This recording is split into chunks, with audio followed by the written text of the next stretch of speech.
The following program contains graphic images of violence that might be disturbing to some. Viewer discretion is advised.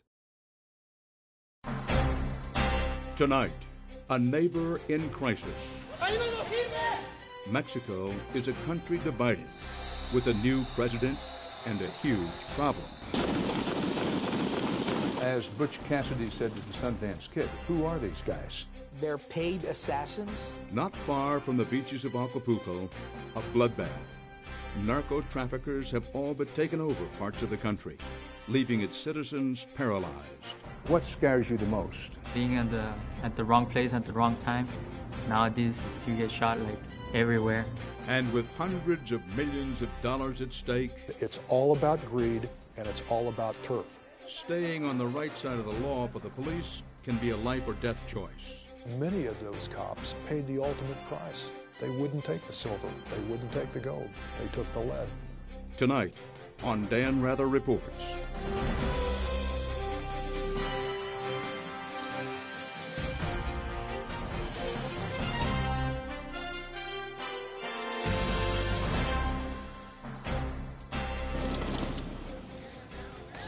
It's a country where violence has become a way of life. Raging gun battles, assassinated police and politicians, beheadings, and dozens of Americans kidnapped. It is not Afghanistan or Iraq, but this is a war zone, and it's right in America's backyard. This is the border between Mexico and the United States.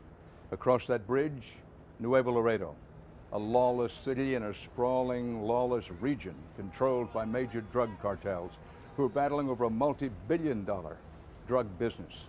And this is the main gateway between Mexico and the United States. This is a very, very important issue. On the U.S. side, in Laredo, Texas, Sheriff Rick Flores is well aware of how close the danger is on the other side of the border. I have never, ever seen the border in such violence. We had never seen so many homicides on the other side. I had never heard of gun battles lasting up to 45 minutes.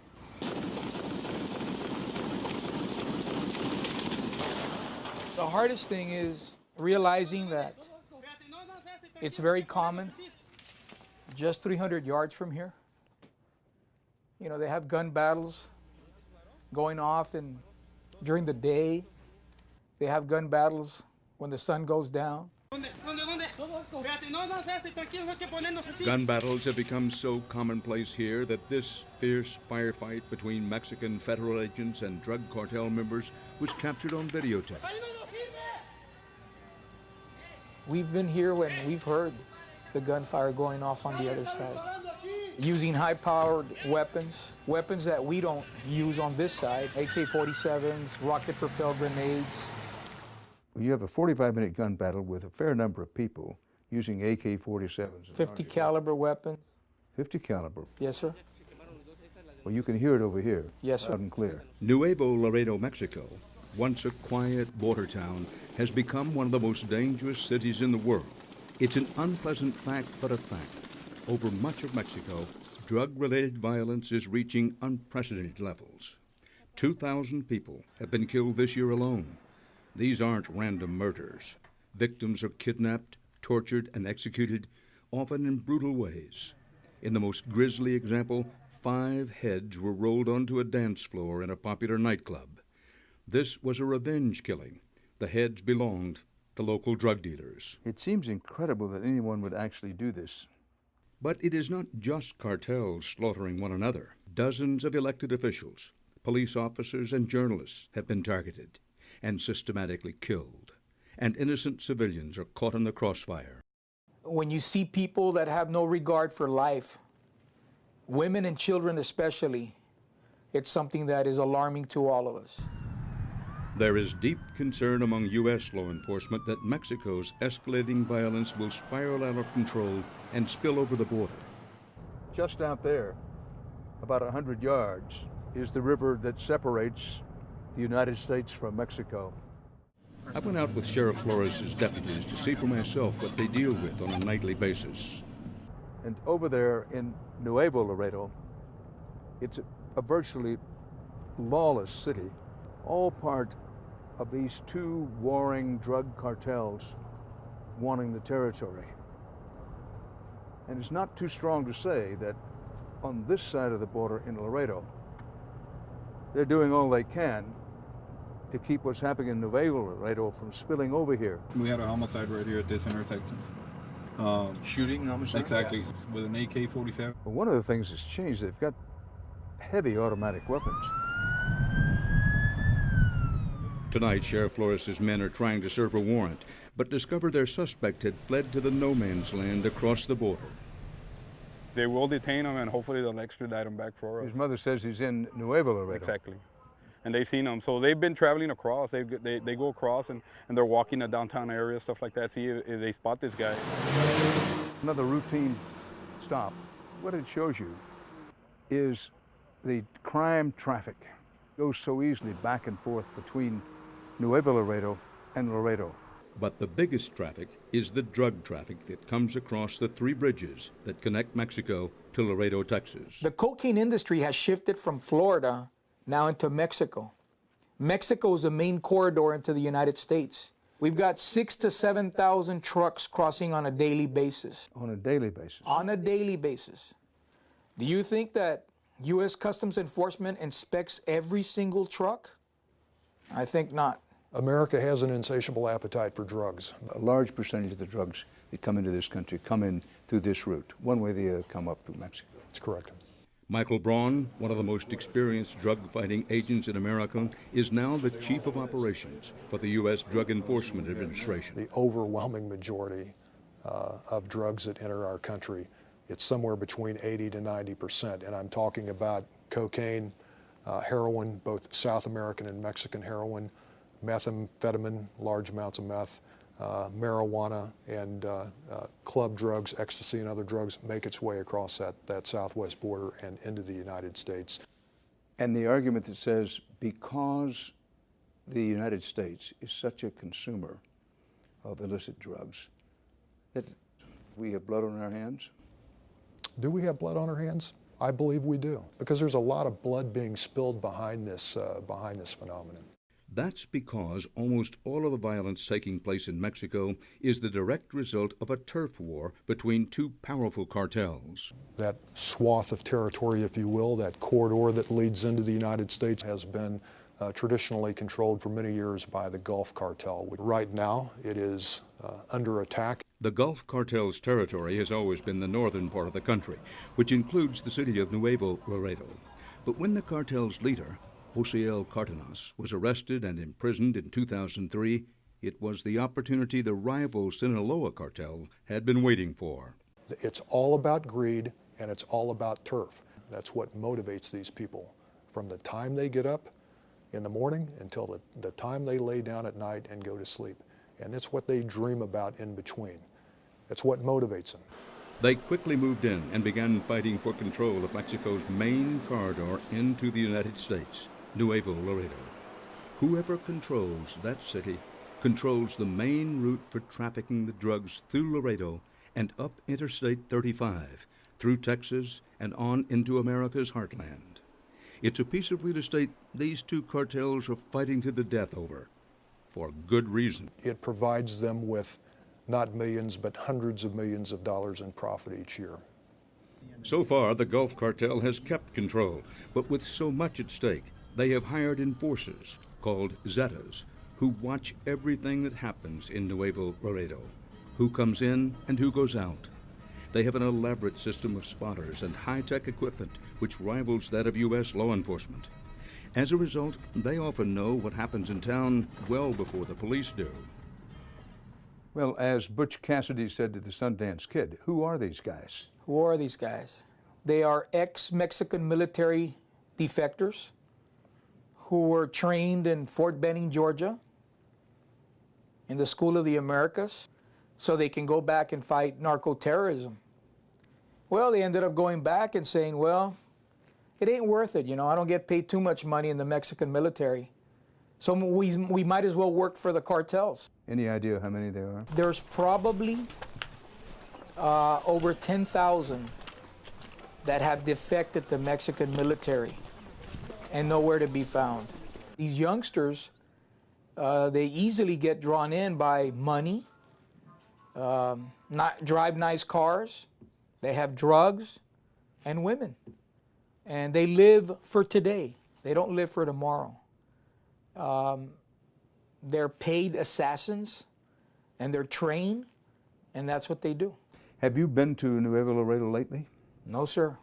Not anymore. Do you go over there at all? Not anymore. Why? Because I'm afraid to go over there. The I could be a sheriff of- target. Wait a minute. The sheriff of Webb County, Texas, with all the tradition of border police and Texas Rangers, is afraid to go into Nuevo Laredo? Yeah.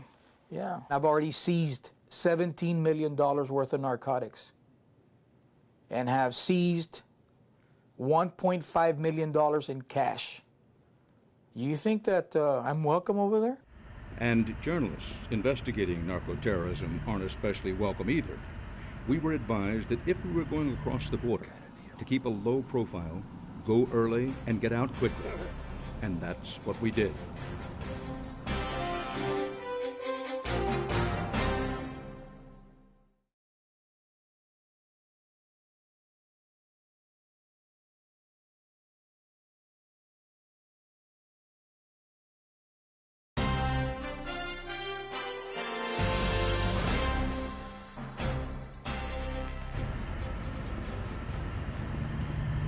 This is bridge number 2.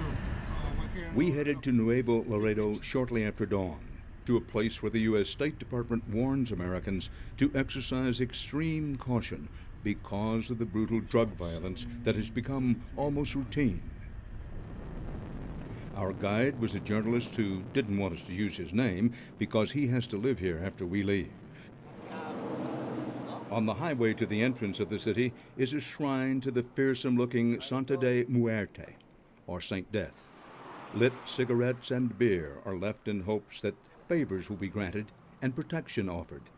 If the cartel members have a god, this is it. It's what, 7:33 in the morning? Raul, why are we coming in so early? It's better if you take the work early in the morning. Sometimes at night time, it's hard to do this kind of activities because the problem in Nuevo Laredo. Problem being people shoot things. Yeah, it's dangerous to be at night. Perhaps no people in Mexico have been harder hit than the folks who live here. So far this year, 170 people have been killed in drug-related violence. 2 men from Laredo shot and killed. 2 men shot in broad daylight, driving down a main street. This man shot at the front door of his house. This man killed as he got off the bus. You don't have to be here very long or be much of a reporter to see what the problem is. This house tells a lot about it. Bullet holes in the garage, bullet holes up here. This is a pretty good Nuevo Laredo neighborhood. But what happened was the drug traffickers, in their fierce battles for supremacy, sometimes erupt into battles that encompass whole neighborhoods. It did with this one. About a week before we got here, 45 minutes of automatic weapons fire, at least 4 people killed. Virtually this whole part of the city was silent and listened in fear as the big drug lords' armies fought it out. Perhaps you're wondering what the police are doing to stop the violence that has threatened to shut down their bustling border town. The police force in Nuevo Laredo I've seen gradually weakened over the past couple of years. Mariano Castillo is a reporter who covers Nuevo Laredo and the border for the San Antonio Express. For a long time, there's been problems with local police who were on the take with the Gulf cartel. And that eventually led, about 2 years ago, to a giant gun battle between local police and federal police. It also led to things getting so bad, the federal police stayed to patrol the streets afterward last year. The result of that was a huge clampdown where all 800 officers in Nuevo Laredo were kind of put on hold, all their backgrounds checked. And as a result, half of the police force either quit or was fired. And now there are even fewer. This is part of Nuevo Laredo's police station. About 160 police officers for the entire city. They're, of course, targets, prime targets for the drug cartels. This year alone, More than a dozen police officers have been killed. They are outmanned and outgunned, and they know it. Castillo was a witness to one incident when an officer was gunned down. And I heard it. It was just, machine gun fire. Not even right on the other side of the police station. I mean, right in the driveway of the police station. And my first thought was, is that really what I think it is? This time, the officers survived, but far too often, officers are dying in a hail of bullets, including Nuevo Laredo's very own police chief. If you could imagine a city this size not having a police chief, well, it doesn't. And here's the story of why and how. Alejandro Dominguez, about a year ago, was selected as the police chief. This was his private office. Before he could even get to his new office as police chief, he was gunned down. Hadn't been on the job even a full day, hadn't checked out his gun. His family was concerned about his becoming police chief, but he was determined to do it despite warnings, if you do it, bad things are going to happen to you. These bullet holes tell you the story. After Dominguez was gunned down, another police chief, Omar Pimental, took over. A few months later, he resigned, saying the job was too stressful. Today, the position remains unfilled, leaving a city of more than 300,000 residents with no police chief. No one will take the job.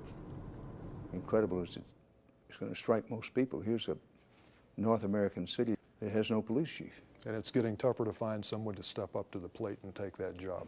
Doesn't this, or does it, make it extremely difficult to get new officers of integrity in Mexico? It seems to me, if I were a Mexican mother, I'd say, don't join the police force. Well, I mean, look, I would say that with respect to Nuevo Laredo, the vast majority of the cops on that police department, I believe, have not been corrupted. And many of them are paying with their lives. It's a catch-22 situation, and that's what's most troubling for me as I think about this, and I've given it a lot of thought, by the way, and it's very troubling for my Mexican colleagues as well. You talk about the cop on the beat. He either succumbs to corruption and takes the money, or he chances being killed. That's a tough position to be in. But I can tell you, and I know this firsthand, that many of those cops, paid the ultimate price because they wouldn't take the silver, they wouldn't take the gold, they took the lead. So what's it like to live in a city with no police chief? I spoke with some college students in Nuevo Laredo. Well, you were telling me, though, that, yes, you're afraid, and nearly all of you said yes, and I can understand why. But tell me, what scares you the most? Being at the wrong place at the wrong time. Now this time of day, you get shot like everywhere, no matter if you go out, if you go to the store, if you're out on the streets, even if you're playing outside with your friends. Are you afraid to go out most of the time? Yes. Do you know anyone who's been hurt or, God forbid, killed in the violence? Any friend of yours? Or my uncle's friend, he got shot. I think he was mistaken by somebody else, and he got shot. It was related with a drug. Did it kill him? He got killed. With so many concerns for their safety, these young people are looking for a way out of here. As things now stand, do you have a future here in Nuevo Laredo or somewhere around here? I can't answer my question because I don't know what's happening in this city. Would you consider moving north across the border into the USA? Maybe there are more security in the USA than in Mexico. I want to get a job in Canada, maybe, or United States, but not here. It's so insecure. As you drive through the city, for sale signs are everywhere, and downtown, business after business is shuttered. Anybody else here close and go out of business? This tourist town has been hard hit as shoppers are staying away. Has the tourist traffic fallen off as much as I think it has? Well, the tourists used to come, just put it this way, used to come with 40, 80, or 100 buses a week. from all over, Louisiana, all over the United States. Javier Ibarra is a small business owner who has managed to survive. People knew that Laredo was the best place to shop, the best place to be in the restaurants, the best place to go and visit the discos and bars. We don't have buses coming anymore. Well, what's happened to business? I mean, I see some of the stores are closed, some are open. Business has been so bad that you cannot make up for the expenses, electricity, water, rent. We have been surviving. We have about maybe 40–50% still from the whole downtown area working. That's still, if you only have 40 to 60%, that's a big loss. It's the big loss. What are the problems of the city? Well, the violence, except the newspaper never talk anything about violence like we used to have in our newspaper. Well, the newspapers now have no news of it at all. In fact, most folks in Nuevo Laredo had no idea a 45-minute gun battle took place in this upscale neighborhood unless they happened to hear the gunfire. That's because most of the media here has been intimidated into silence, and those who have dared to report on the drug cartels in this city have paid a price. Guadalupe Escamilla, a radio reporter who broadcast a weekly crime show, was gunned down last year outside her office. Journalists in Nuevo Laredo have one of the hardest jobs that I can think of. You know, even as an American journalist who covers some of this violence, I have the benefit of being able to parachute in, do my story, and come back to Texas. It's a real distinct reality compared to what these Mexican journalists in Nuevo Laredo are up against every day. What they are up against is the constant threat of retaliation for printing anything about the cartels. El Mañana is the biggest paper in Nuevo Laredo. They're leading daily. And in February of this year, a group of masked men barged in through the front door and just indiscriminately started firing 2 automatic weapons, hitting one reporter and seriously injuring him. The reporter was left paralyzed. 2 years earlier, the editorial director was stabbed to death. Newspapers, to their credit, you know, did not bow down and continued to publish at least the basic facts. But eventually the threats, you know, got to many of them. Well, there's now this 4-inch metal barricade in front of the front door of the newspaper to discourage gunfire in the newsroom. But this once brave newspaper has stopped printing news about the drug cartels or the violence that's paralyzed the city. And not one of the reporters in there wanted to talk to us about why the media blackout, why they're not reporting on the biggest story of their time in their country. Well, I mean, as a journalist, I think you obviously feel a level of, you know, indignation. I mean, we're all, you know, trained to try to get the story out. And it's frustrating, but also, as a person, you understand. I mean, no story is worth getting killed over, especially something that's been happening for years and will continue to happen, and that the government has not had very much success in combating. Mexico's top prosecutor says there have been successes, but that's only triggered more violence. We've captured many of the leaders of these cartels, and this destabilizes things. They are now fighting. They are cornered. This is why we had a bloodbath.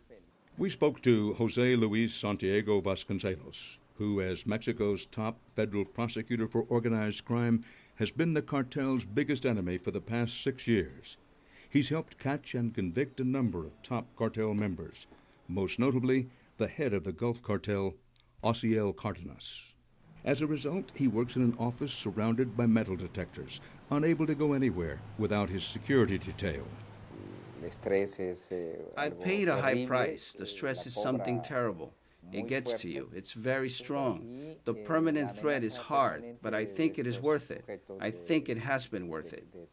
Although former President Vicente Fox tried to aggressively pursue narco-traffickers, Vasconcelos acknowledges that much of the bloodshed in Mexico right now is a result of the steps taken to break the spine of these cartels. What we are seeing now on part of the government is full-on combat. There's zero tolerance for organized crime gangs.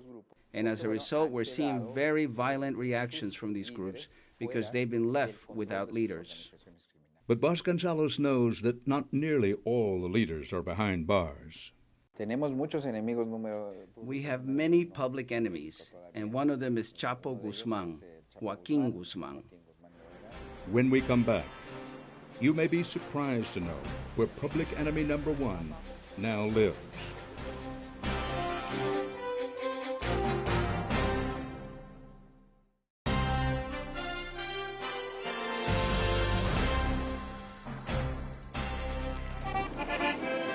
As they drive to one of Mexico's most popular resorts, most Americans don't realize that this paradise on the Pacific, famous for its beaches, has been hit by a wave of violence that is threatening to turn Acapulco into a beachfront battlefield. This is now the turf of one of the most wanted narco-traffickers in the country.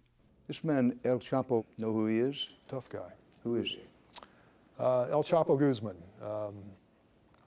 He's a major cartel leader. He escaped from a prison outside of Mexico City a few years ago. He's on the run, and he is a extremely violent, very dangerous trafficker. Arrested in 1993, he escaped from a federal prison in 2001 and went back to his old gang. U.S. authorities now believe his latest base of operations is Acapulco. And DEA Chief of Operations Mike Braun has spent much of his 20-year career at the DEA trying to put traffickers like El Chapo out of business. Your judgment, is he or is he not behind much of the violence in Acapulco? I think he's absolutely behind much of the violence in Mexico.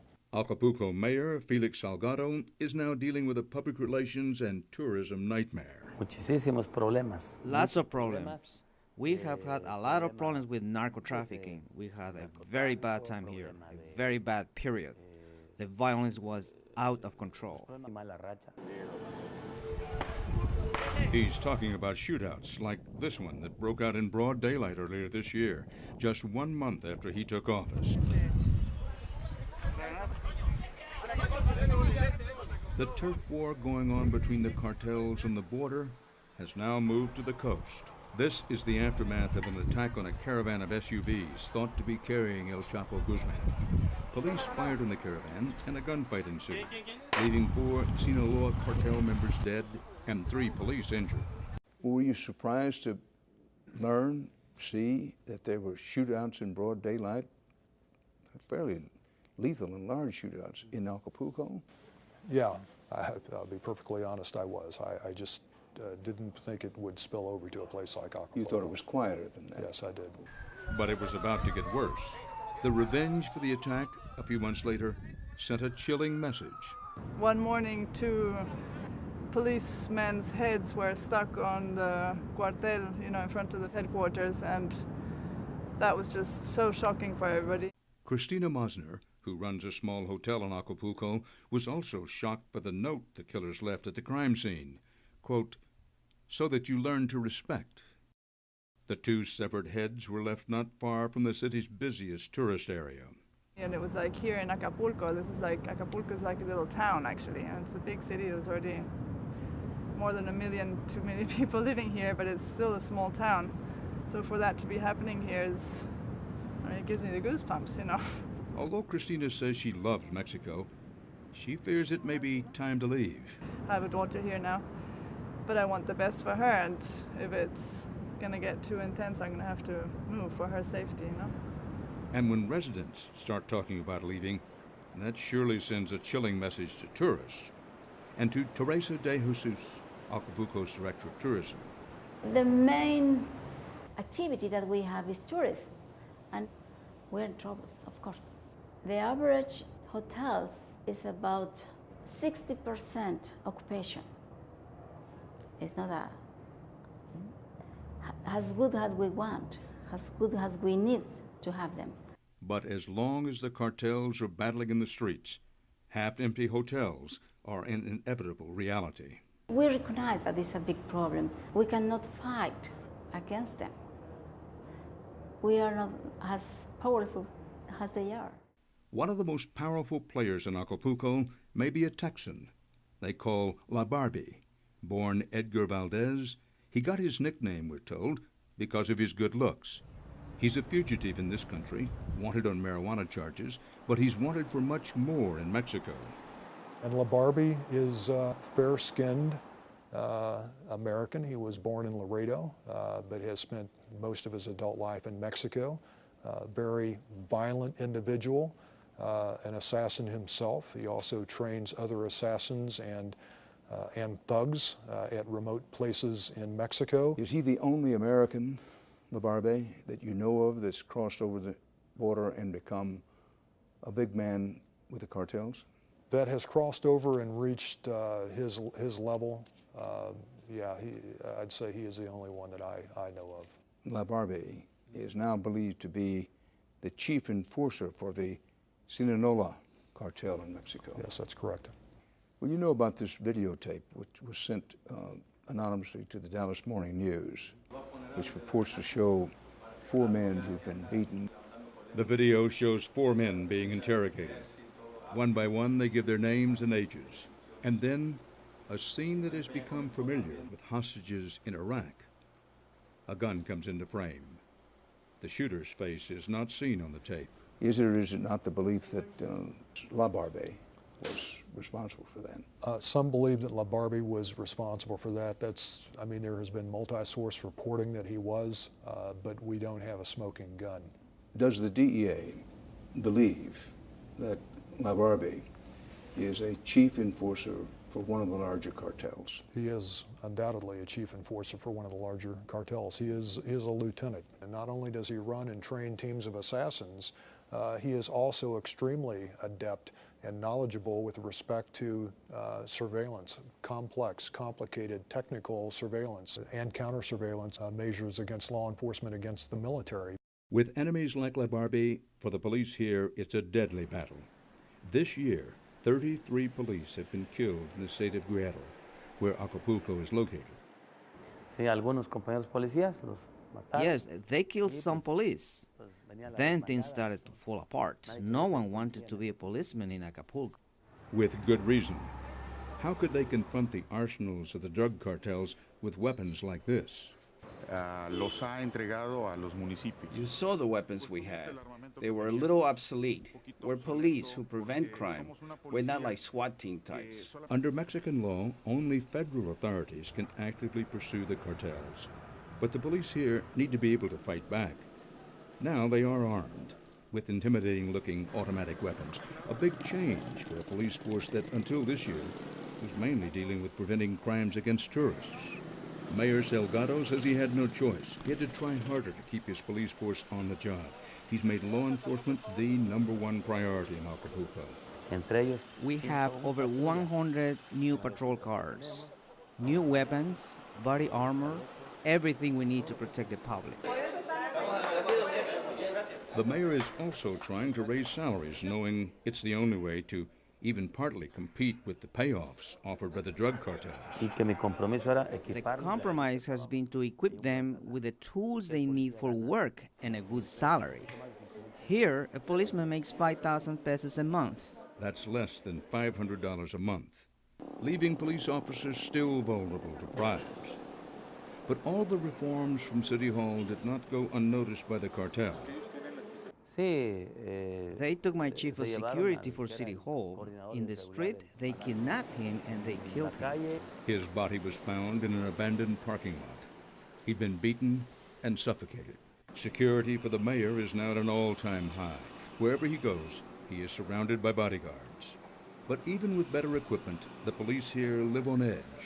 With so many of their own killed, they know they are easy marks. This year, at least 125 police officers have been killed here in Mexico at the hands of the drug cartel. Some believe that many of these officers are corrupt. There's another way to look at this. Some may be corrupt. I'm sure that some were corrupt. And oftentimes what happens, just like any drug trafficker, they're in it, by the way, for the greed. For many, it comes down to plata o plomo. Take the money or take the bullet. The important point is that when you're dealing with a threat that has hundreds of millions of dollars at their disposal to corrupt, you can buy just about anything you want. By all accounts, Marcelo Garza y Garza was one of the good guys, a police chief whose job was to go after the drug cartels in one of Mexico's biggest cities, Monterrey. He didn't like bodyguards. He said, I am not involved with any cartel, with any group. I don't get payoffs from anyone. They don't have any reason to hurt me. Alejandro Garza Delgado is the patriarch of a large clan, many of whom are dedicated to public service or law enforcement. Youngest son Marcelo was chief of detectives for the state police agency. Marcelo was always drawn to being a police investigator. He was director of investigation for the state police agency, what I was. It was the same job his father had more than 20 years ago. Dangerous then, even more so now. When I was doing it, I always had another police officer accompanying me. Marcelo's brother, Alejandro, works at the Attorney General's office. In August of last year, he helped detain a high-ranking crime boss, and they detained 12 more people. Although Marcelo was on the front lines of Mexico's drug war, his family worried that he didn't take the danger seriously enough. He laughed about having security, and I told him, this enemy isn't small. Be careful, I told him. This isn't a small enemy. And he laughed and said, Papa, nothing will happen. But something did. He only had a driver. He never had bodyguards. He was so sure of himself and so sure he was doing the right thing. Whenever he had to do family things, he'd send his driver home and go by himself. That's exactly what happened 3 months ago. He sent his driver home and went to meet his wife at church. I heard that someone important had been killed. It was at Fatima Church. I tried calling Marcelo to find out who it was, but he never answered. I was all ready to go to sleep early. So then a daughter of mine called the house by phone. And what happened to Marcelo? What happened to Marcelo? And then I spoke to Marcelo's deputy who was on the scene, and he said, I haven't gone near the body yet. As soon as I found out the Attorney General had shown up, and when my brother didn't answer his phone, then I had an intuition. The person who was killed was my brother. He had seen his brother that morning at breakfast, and they had talked about his work. He told me that he wanted to spend more time with his family, that his job took him away too much. He was a good son. Saludamos a la familia Garza Garza. Demasiado amante de sus hijos. Very loving with his children and his wife. She's suffering, and so are we, of course. For us to remember him is very difficult. Y Marcelo siempre será recordado por nosotros y por esta institución. The city of Monterrey held a ceremony last month, naming a street after Marcelo and dedicating a plaque in his honor at the main office where he worked. Concerned for the family's safety, the state has now given them the bodyguards Marcelo refused. The first thing I thought when I knew he was dead, his confidence and his faith in people killed him, his trust. Marcelo Garza y Garza is one of 6 police chiefs killed this year in the state of Nuevo León. I know for a fact that some of these officers that have been killed would not succumb to corruption. They refused. They dug in and would not allow themselves to be corrupted. And they paid the ultimate price. They were gunned down, or they were stabbed, or they were blown up. They paid the ultimate price, and they're heroes in their country. When we come back, dozens of Americans missing in Mexico.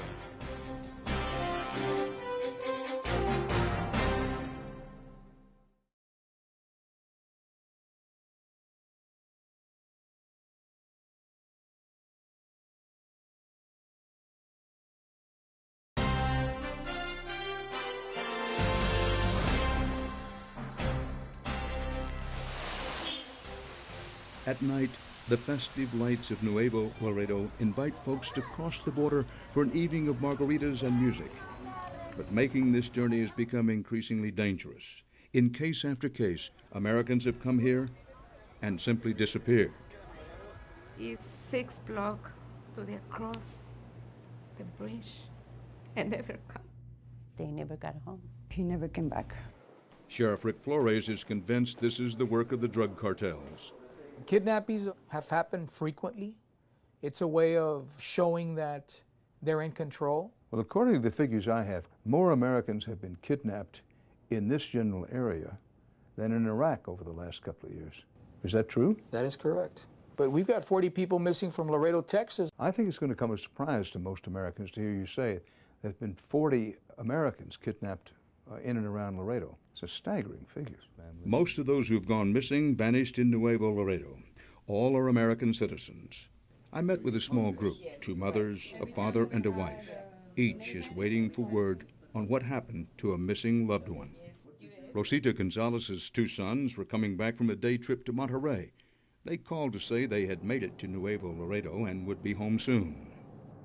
Priscilla Cisneros and her husband haven't seen their daughter Brenda since she went across the bridge to celebrate her birthday. That was 2 years ago. Danielle Ortiz believes her husband Sergio went over for a business meeting and never returned. Did you consider Mexico a dangerous place when your husband went? No, I mean, especially Nuevo Laredo for us, it's like, it's about a city. It's just only crossing the bridge and you are in Nuevo Laredo, Mexico. But it's, for a lot of people here, it's considered almost the same town. And there was some law enforcement. There's like 3 or 4 years ago, the law had started losing a little bit the control of the city, and it's when the killings, kidnapping start. Well, what do you think happened to your husband? At the beginning, we even had thought maybe it could have been a mistake of identity. Maybe it could have been at the wrong place at the wrong time. Did you ever receive a ransom note or a telephone call from somebody making contact? No, absolutely not. Nothing? Nothing at all. And the FBI, have they been on the case? Yeah, the FBI has been investigating all those cases. But they haven't turned up anything? They haven't turned out anything. Samuel and Gerardo Gonzalez, ages 18 and 24, headed to Monterrey for the day 2 years ago. They didn't tell their mother because they didn't want her to worry. Did you know they were in Mexico? No. They didn't want me to know. The brothers called their mother as they approached Nuevo Laredo to say that they'd be home in less than an hour. That was the last she heard from them. And what do you think happened to your boys? I have no idea. No idea? No idea. Have you heard any news of them at all? No. Well, seemingly they just disappeared. Yes. Brenda Cisneros was celebrating her 23rd birthday. In September the 17th, the 2004, my daughter, Brenda, she celebrated 23 years. And my husband and me, I go to the local restaurant for the dinner. And Yvette, the best friend, she's go to the restaurant and pick up. And Brenda was in surprise party and go to the New Laredo. And this is the best friend, the Brenda. After the surprise party, Brenda went across the bridge to Nuevo Laredo with her friend Yvette to attend a street fair and a concert. That's when they both vanished. My daughter is only my daughter, only my baby. She was studying in the college for the business. And I don't know what happened. Innocent victims. Although it has been almost 2 years, these families hold on to hope. Sheriff Flores fears the worst. I call it beauty can be a curse. Some of these women have gone across to party and they've been kidnapped. It's my understanding that they've been kidnapped by these people and sent or taken to the drug lords and say, hey, here are some gifts that I bring you. Do you think she's still alive? Oh, yes. I think, and my heart is alive, yes. My faith is in God, and I hope the life. Do you think the boys are still living? I make them like they're in a trip and then one day they'll come back. But mothers usually have a good instinct for these things. Mm-hmm. What does you feel? You feel that they're still living? Yes. Maybe. And come back. And what about you? Wives also have a good instinct about their husbands. It's why it's been more than 3.5 years, almost 4 years for me to live without my husband. He's the only person I have here. And I think it's what is keeping me going on every day until I don't have any answer or I don't find anything of him.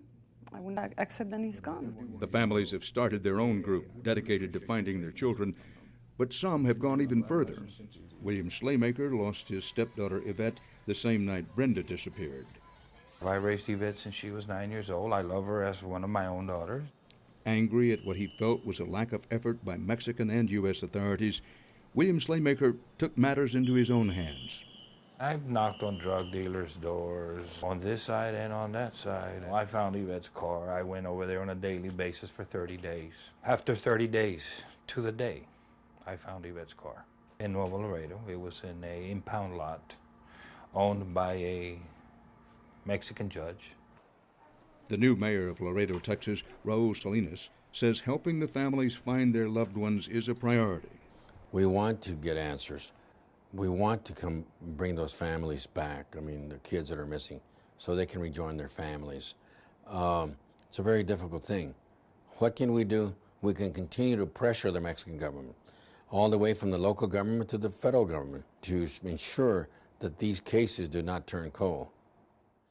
One of the chief sources of frustration for these families is the attention other incidents get, such as the case of missing teenager Natalie Holloway. These people feel forgotten. Why nobody cares about us? We're not only one family. We're a lot of families that were suffering the same pain. What did you think about it when you saw this kind of constant coverage? Why one person can get so much attention? And here in Laredo, we're 36 American citizens missing. Could it be because we have all Hispanic last name? And I think it is. I truly believe that that is one of the main reasons why nothing is being done. FBI officials say 60 Americans have been kidnapped in and around the border area since 2004. The latest, 5 men kidnapped from a ranch in Nuevo Laredo. Among them, 2 Americans, still missing. Coming up, a security threat from south of the border that goes way beyond drugs.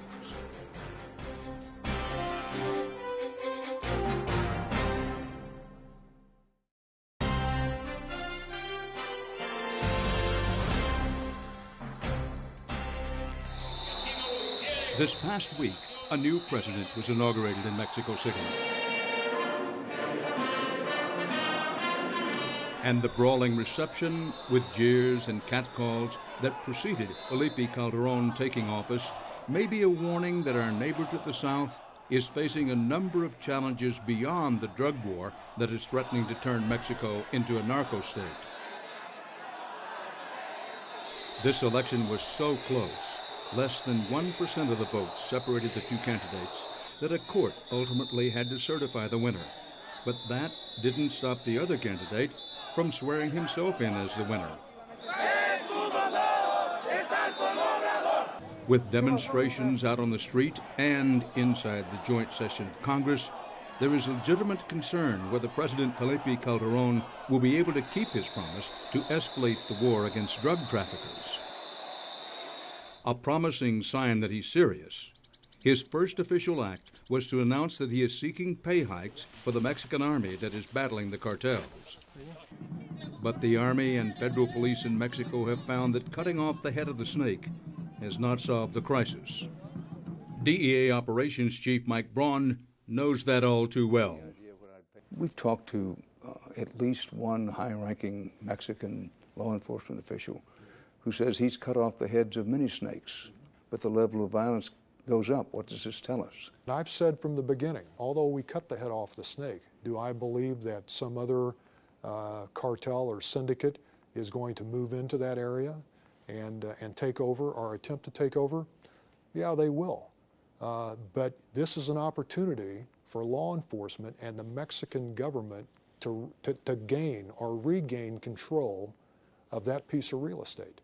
Well, forgive me if you must, but to an outsider who's grown up going to Mexico, for every time you cut off the head of a snake, you or the Mexican authorities, seems another dozen at least rise up. Yeah, they do rise up. You either take it on and you deal with it, or it ends up running the country and you become a narco state. If you cut off enough heads, you will get a handle on it. I believe you will get a handle on it.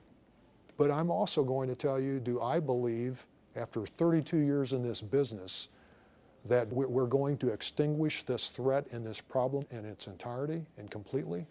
Absolutely not. And how does this threat affect the United States? According to a recent report by the Homeland Security Subcommittee on Investigations, the growing violence along the 2,000-mile border we share with Mexico has created a growing threat from countries that sponsor terrorism. In 2005, more than 650 individuals from these special interest countries were apprehended by Border Patrol agents trying to cross into the U.S. About 3 or 4 months ago, they caught 8 Iraqis in Mexico. There's been Sudanese money found on this side by local ranchers. They have found Korans in the dirt, in the property of local ranchers. All this information has been turned over to the FBI. Laredo Sheriff Rick Flores says the idea of building a wall to keep Mexican citizens from crossing into the U.S. misses the bigger threat. My biggest concern is this, that a lot of people in America don't know, is that these people that came to harm us in 9/11 and smash those airplanes in the Twin Towers were here legally. The people that are coming in to cause more destruction to America are going to come in illegally. And those people look exactly like I do, and they blend in perfectly. They're chameleons. They're going to come to Mexico, they're going to learn the culture, they're going to learn the language, they're going to obtain fake IDs or passports, and they're going to blend in with Mexican workers who are coming over to come and work. That's our biggest concern. But those people are not coming to work. You know that's going to scare the hell out of a lot of people. It should scare the hell out of Washington and shake them up and say, look, all we want is for people to come and start providing border security. You can't have homeland security if you don't have border security. In thinking about what you've just seen, in thinking about Mexico, you may want to consider this. While our military does battle thousands of miles away to keep Afghanistan and Iraq from becoming failed states, have we lost sight of Mexico, a country on our very doorstep, as it struggles with its own brands of corruption, violence, and chaos? Even in the heated immigration debate, we hear much more about economic concerns than we do about homeland security. At present, there is the dangerous prospect of the bribery and gunfire, the plata o plomo of Mexico's drug lords, following the flow of narcotics into the U.S. Looking ahead, do we also risk seeing terrorists travel that same road into America? Some talk of building a wall along the U.S.-Mexican border, but in our perceptions of Mexico, we are already looking through a wall of long-standing preconceptions and, yes, prejudice, a wall of apathy and incomplete information that colors our understanding of that large, tremendously complex and important nation. With the swearing in of a new Mexican president comes a new opportunity for Americans, for our elected officials and our news organizations to breach that wall, to vigorously and realistically reassess what is going on, what's really going on in Mexico, along with the opportunities and considerable challenges that the U.S.-Mexican relationship presents. If we let that wall, the wall of preconceptions and prejudice, apathy, and lack of information stay in place, if we turn away from the dangers that the people of Mexico are facing today, we may well risk facing some of the same problems here in the U.S. tomorrow. For HDNet, Dan Rather reporting. Good night.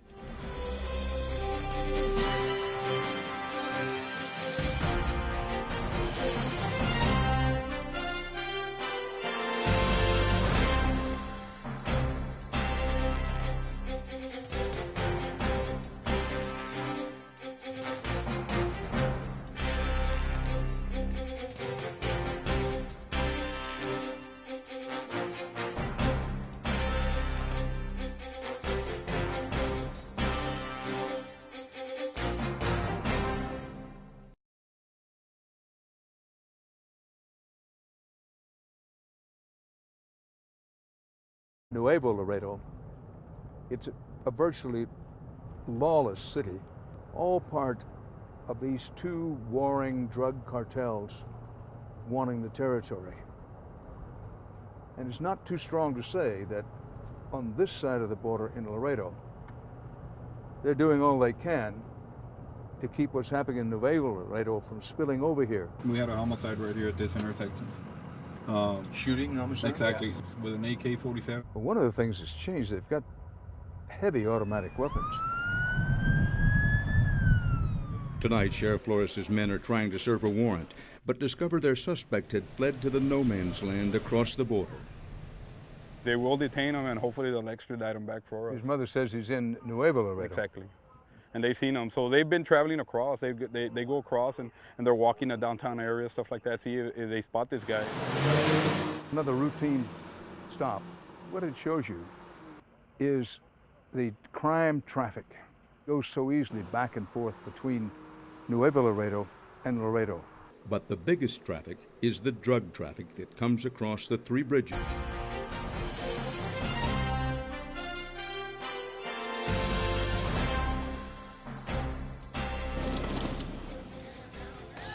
It's a country where violence has become a way of life.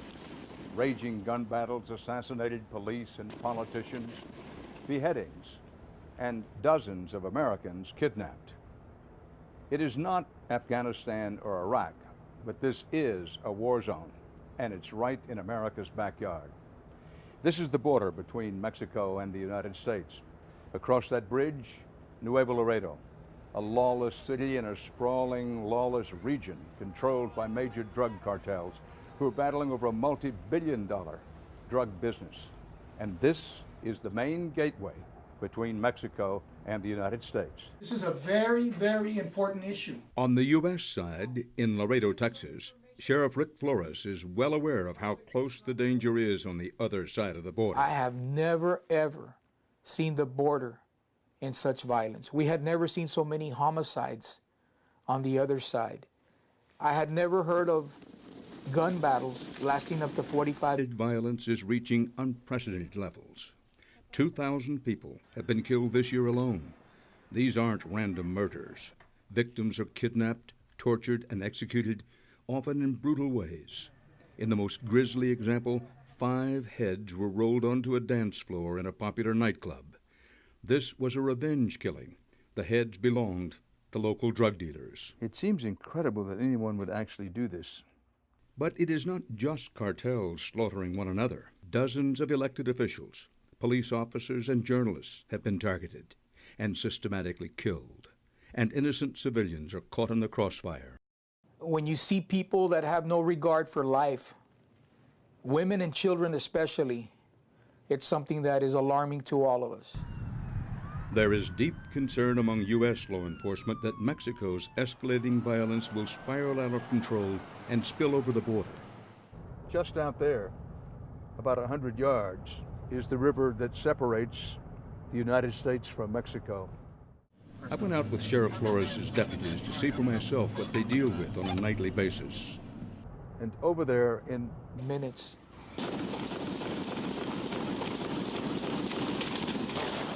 the hardest thing is realizing that it's very common just 300 yards from here.